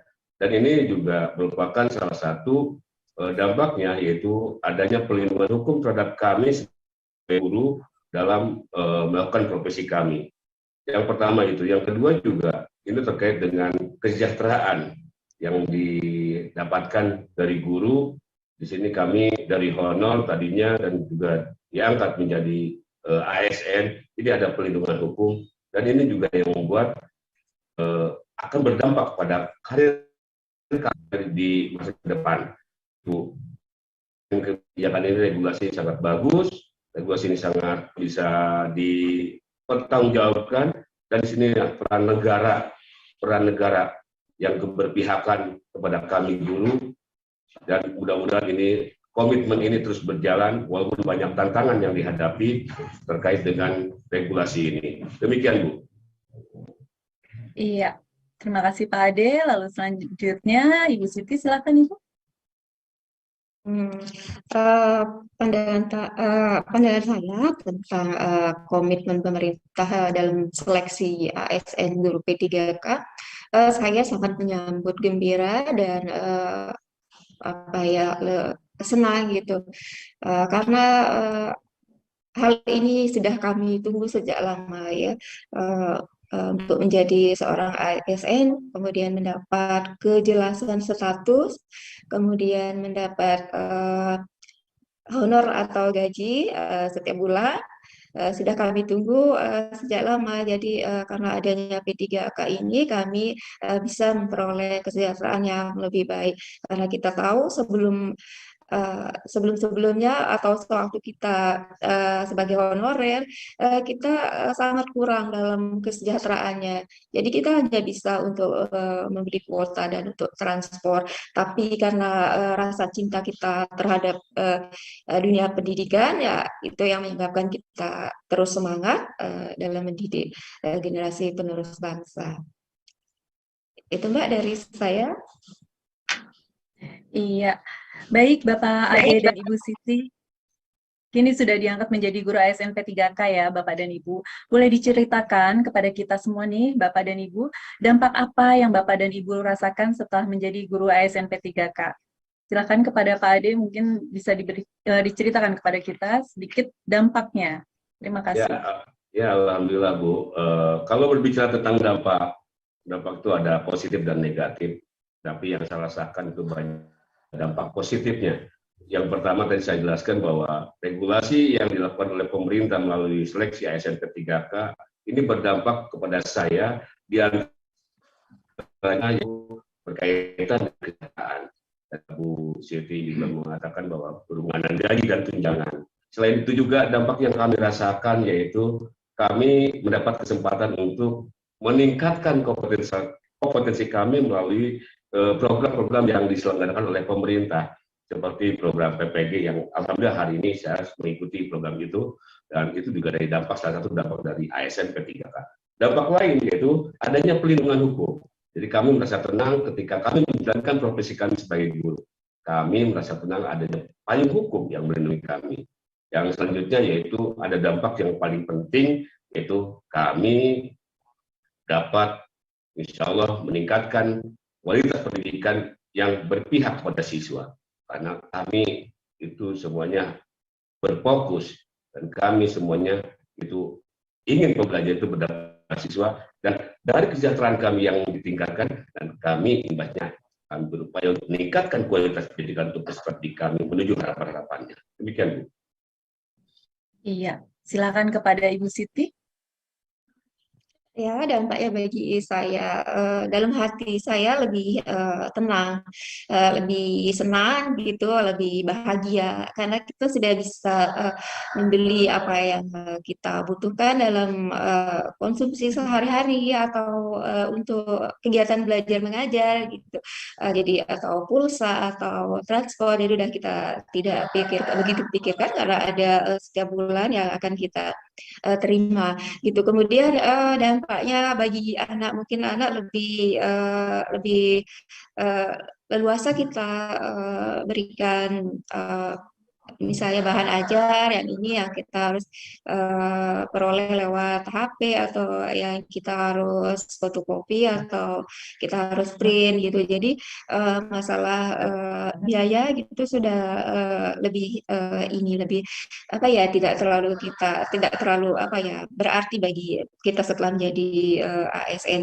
Di mana sebelumnya kita kalau untuk biaya-biaya untuk ini kan lebih kita ini dulu ya, lebih kita pending gitu. Jadi kalau sudah ada gaji ya kita bisa lebih leluasa dalam kalau ada apa ya seperti harus fotokopi, harus download ini materi atau anak-anak juga kadang-kadang minta ditraktir gitu. Kalau pas ini kan kita bisa lebih ini karena di sekolah kita anak-anak itu lebih lebih apa ya lebih lebih leluasa gitu sama bapak ibu gurunya kalau pingin sesuatu minta ditraktir gitu. Ya seperti itu Mbak. Jadi lebih ini dalam hal ini lebih perasaan lebih tenang, lebih senang, lebih apa ya, lebih bersemangat dalam mendidik anak-anak karena sudah kita tidak terlalu memikirkan masalah kekurangan dalam hal ekonomi gitu. Seperti itu Mbak. Iya, baik. Terima kasih Bapak Ade dan Ibu Siti yang sudah berbagi pandangan dan pengalamannya terkait seleksi guru ASN P3K. Semoga semangatnya bisa menular ya Bapak dan Ibu kepada semua para pendaftar seleksi guru ASN P3K tahun 2022. Baik, selanjutnya kita akan masuk ke sesi pertanyaan. Saya akan membacakan 3 pertanyaan terpilih yang akan ditujukan kepada narasumber kita pada hari ini. Ya, silakan. Pertanyaannya ada di layar. Iya. Bentar.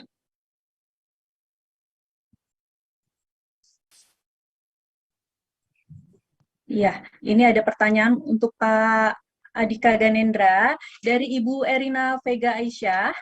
Akan saya izin ya Pak, saya bacakan. Selamat siang. Maaf, sebentar ini ada. Ya. Selamat siang, saya termasuk prioritas 1 untuk P3K 2022.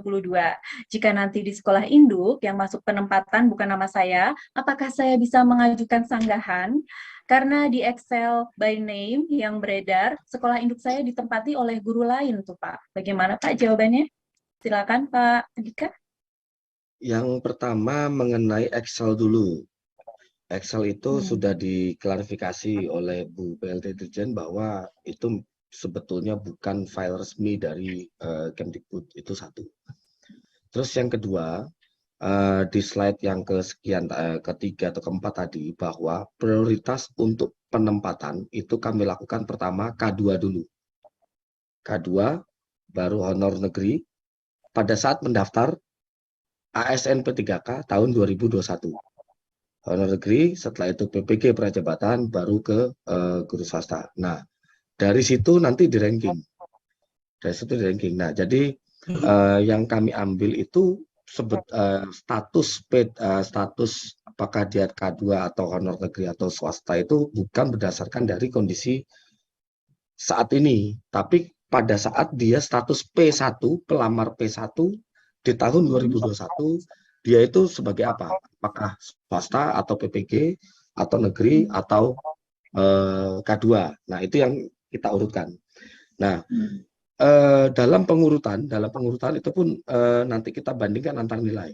Nah, jadi memang banyak status loh. Ini saya saat ini, saya saat ini sedang mengajar di SMP X misalnya. Nah, tapi kenapa saya diterapkan di SMP misalnya Y? Nah, ketika di SMP X itu sudah ada guru honor yang lain dan dia tercatat bukan P1-nya itu bukan dari guru honor negeri, pada saat dia melamar P1 2001, bukan 2022 ya, 2021, maka dia akan dicarikan ke sekolah yang memiliki ruang kebutuhan yang kosong. Itu mekanisme penempatan seleksi tadi ada di slide yang keempat kalau nggak salah dari saya. Iya, baik. Baik, terima kasih Pak Adhika. Mungkin untuk pertanyaan kedua yang selanjutnya, silakan.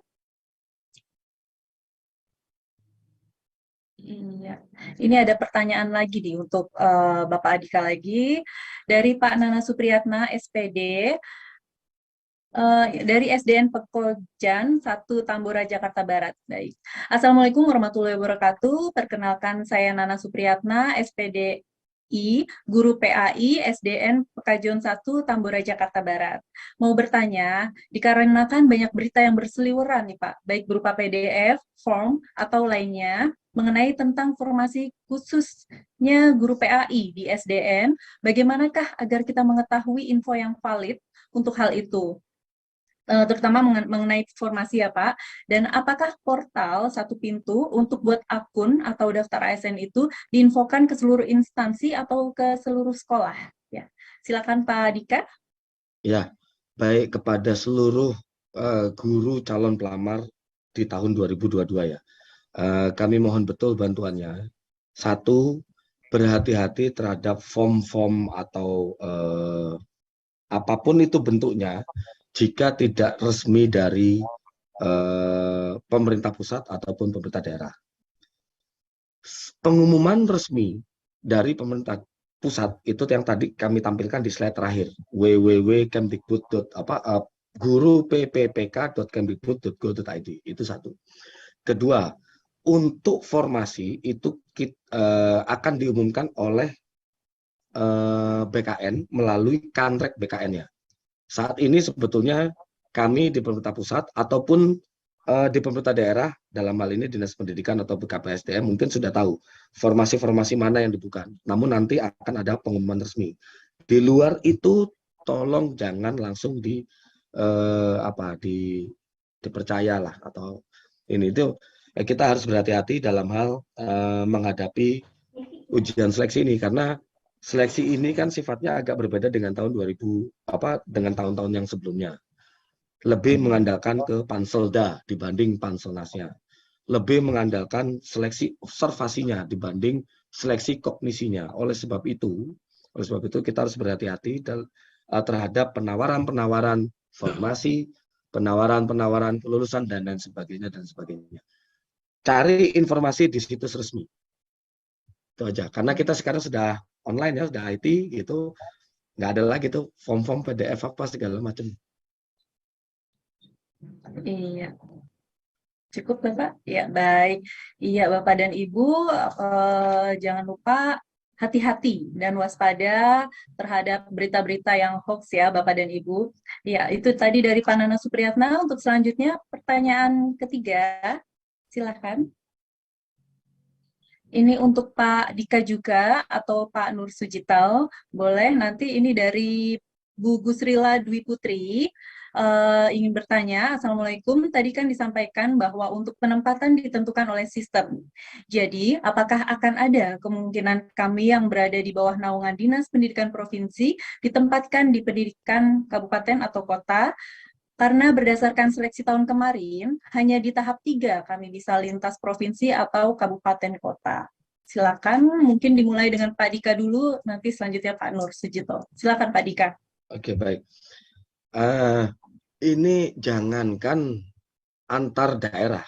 Untuk tahun 2022 ini, kita akan melaksanakan observasi di sekolahnya masing-masing. Itu tadi makanya kami bicarakan di slide tadi, bahwa tolong untuk guru non-ASN yang berlebih atau menumpuk pekerjaannya di dalam satu sekolah, tolong pemerintah daerah agar dapat melakukan penataan terlebih dahulu, agar guru non-ASN itu nanti dapat ditempatkan di sekolah tempat dia bertugas masing-masing. Nah, jadi di sini udah bisa terlihat bahwa jangankan antar instansi kewenangan, justru kita prioritaskan di masing-masing satuan pendidikan di mana dia tempat bertugas. Nah, kalau seandainya ini banyak terjadi di daerah timur misalnya, ada sekolah-sekolah di kota yang mungkin berlebih guru non-ASN-nya, tapi banyak juga sekolah di dalam satu wilayah kewenangan yang di daerah pinggiran itu masih banyak kekurangan guru ya. Kita lihat misalnya Papua, Maluku Utara, Maluku. Ini contoh ya, ini contoh saja. Kami masih dapat mendistribusikan dari dalam satu sekolah tersebut, di sekolah tersebut, ke sekolah lain yang masih dalam satu kewenangan. Masih dalam satu kewenangan. Artinya di Pemda itu nanti tidak ada saling barter guru. Ada guru keluar, ada guru masuk, itu tahun 2022 sudah tidak memungkinkan terjadi. Nah, itu hanya terjadi apabila masih ada sekolah yang kosong. di slide yang butir J tadi, apabila ternyata sekolah sudah, misalnya untuk daerah yang penuh ya, di pulau-pulau Jawa atau beberapa di Sumatera misalnya seperti itu, semua sekolah sudah terisi oleh guru ASN ataupun non ASN, maka bagi individu yang berlebih ini tadi akan dicarikan pemenang yang kedua, karena tidak mungkin ditempatkan di sekolah di mana dampaknya nanti akan dapat menggeser guru lain yang sudah lama mengajar di sekolah tersebut. Mungkin itu Bu Woro dari saya. Iya, terima kasih Pak Dika. Silakan Pak Nur Sujito. Oke, Bu Woro. Begini, sependapat dengan Pak Andika tadi, memang aturan mainnya seperti itu. Jangankan kok lintas instansi, biasanya gitu.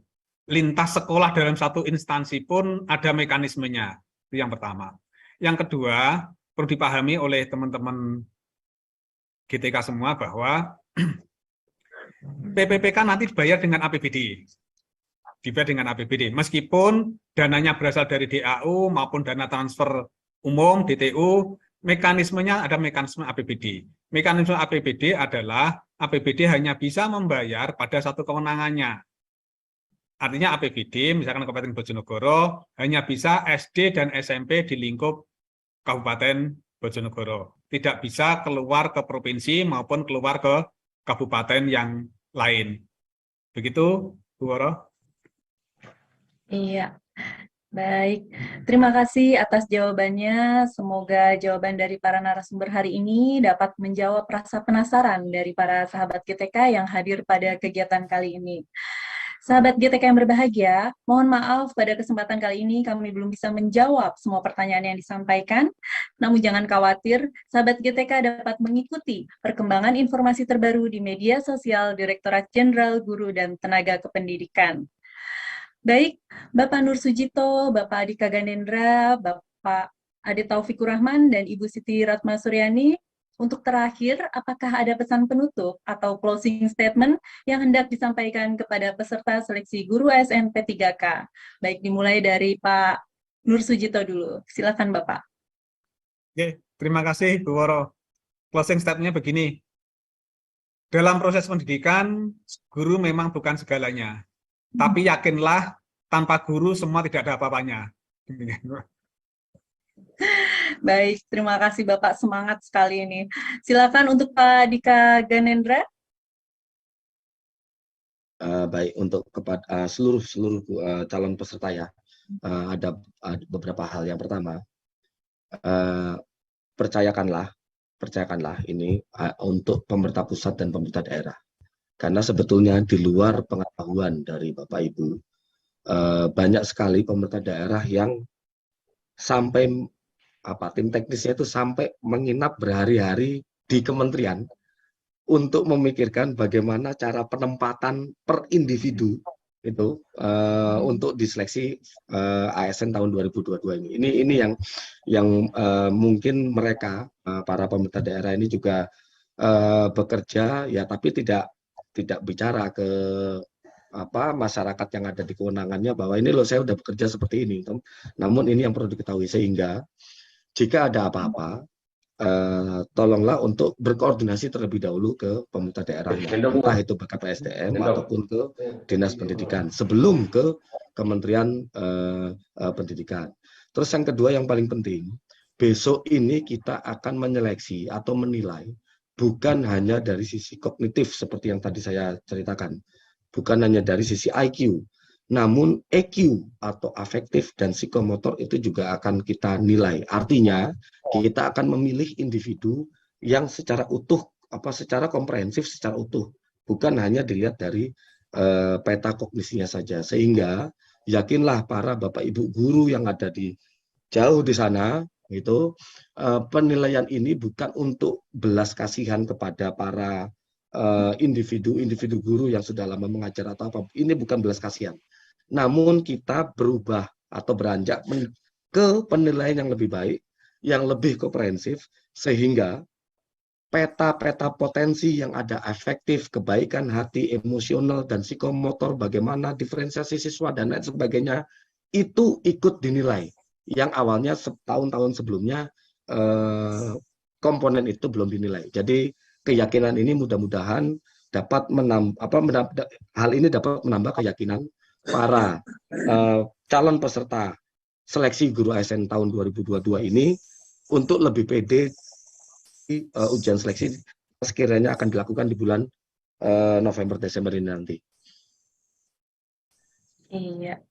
Ya, terima kasih Pak Adika. Untuk selanjutnya Bapak Ade Taufik Rahman, silakan. Oke, terima kasih Ibu.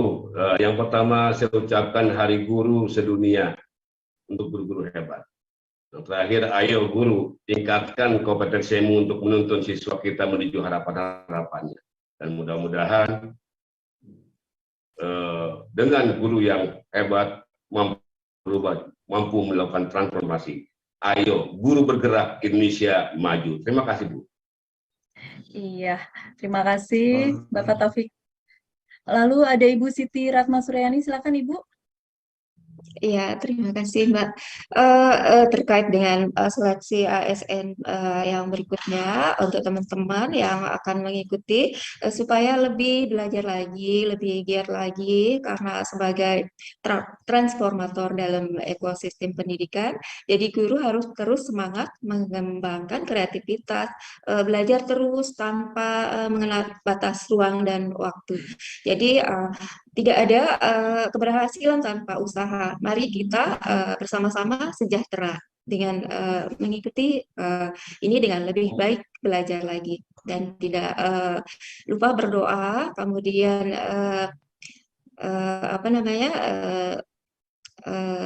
karena sudah dipermudah, semua sudah dipermudah oleh pemerintah. Mari kita sambut kemudahan yang diberikan oleh pemerintah ini dengan lebih rajin untuk belajar. Ya, sekian dari saya, Mbak. Iya, terima kasih Ibu. Baik, mari tingkatkan kompetensi kepada semua guru, tetap semangat dan terus maju karena tanpa guru semua tidak ada apa-apanya. Baik, terima kasih kepada para narasumber atas pesan dan semangat yang telah disampaikan dalam Sapa GTK episode 8 ini. Semoga senantiasa diberikan semangat dan kesehatan dalam menjalankan aktivitas masing-masing. Ya, terima kasih Bapak dan Ibu. Baik sahabat GTK, sebelum kita mengakhiri kegiatan pada siang hari ini, saya akan mengumumkan 3 peserta terpilih yang sudah bertanya maupun berbagi refleksi dan pandangannya terkait tema Hari Guru Sedunia tahun 2022. Dan 3 peserta berikut ini akan mendapatkan hadiah lawang dari Direktorat Jenderal Guru dan Tenaga Kependidikan. Baik, langsung saja Bapak dan Ibu, berikut adalah 3 peserta terpilih yang akan mendapatkan hadiah lawang. Silakan. Baik, di sini sudah ada pemenang pertama, ada Ibu Erina Vega Aisyah. Lalu untuk pemenang kedua ada Bapak Nana Supriyatna SPDI dari SDN Pekojan 1 Tambora, Jakarta Barat. Lalu pemenang ketiga ada Ibu Gusrila Dwi Putri. Ya, ini sayang sekali ya Bapak dan Ibu instansinya tidak disebutkan karena tapi nanti kita akan berusaha untuk menghubungi Bapak dan Ibu sekalian. Sekali lagi selamat kepada sahabat GTK terpilih. Semoga menjadi inspirasi bagi para sahabat GTK di Sapa GTK episode 8 ini. Dan untuk selanjutnya, panitia akan segera menghubungi sahabat GTK untuk pengiriman hadiah lawangnya ya Bapak dan Ibu. Ya, baik sahabat GTK yang kami hormati, usai sudah seluruh rangkaian kegiatan kita pada hari ini. Terima kasih atas partisipasi sahabat GTK dalam Sapa GTK episode 8 dengan tema Wujudkan Guru Berkualitas melalui Seleksi Guru ASN P3K. Mohon maaf atas segala kekurangan selama memandu acara Sapa GTK pada hari ini. Sampai jumpa lagi di acara Sapa GTK episode selanjutnya. Izinkan saya pamit undur diri. Wassalamualaikum warahmatullahi wabarakatuh. Om Santi Santi Santi Om. Namo Buddhaya. Salam kebajikan. Sampai jumpa.